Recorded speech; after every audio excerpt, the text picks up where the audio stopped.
Hi, welcome to one India Telugu. Modi Jagan భేటీ ఏపీలో పెద్ద చర్చకు తావిచ్చింది. ముఖ్యంగా తమ ప్రత్యర్థికి ప్రధాని అపాయింట్మెంట్ ఇవ్వడం పట్ల టీడీపీ అక్కసుతో ఉంది. ఈ విషయంలో మోడీని నేరుగా నిందించే ధైర్యం లేక జగన్ను టార్గెట్ చేయాలని నిర్ణయించుకుంది. మోడీతో భేటీ జగన్ పొలిటికల్ మైలేజీకి ఎక్కడ కలిసొస్తుందో అన్న భయంతో టీడీపీ ఉంది. ఈ విషయాన్ని పక్కన పెడితే వైసీపీ అధినేత జగన్ వచ్చే ఎన్నికల్లో అమలు చేయాల్సిన వ్యూహాలపై పక్కా క్లారిటీతో ఉన్నట్లు తెలుస్తోంది. అందుకు అనుగుణంగానే ఆయన అడుగులు వేస్తున్నారని, అందులో భాగంగానే మోడీతో భేటీ అయ్యారని పరిశీలకులు చెబుతున్నారు.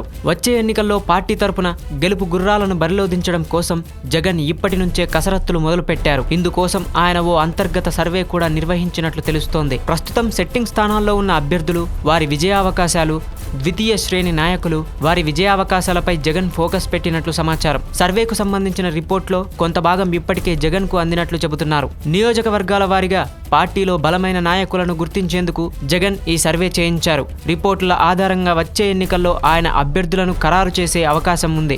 మోడీతో భేటీ తర్వాత టీడీపీలో అలజడి మొదలైనట్లు స్పష్టమవుతోంది.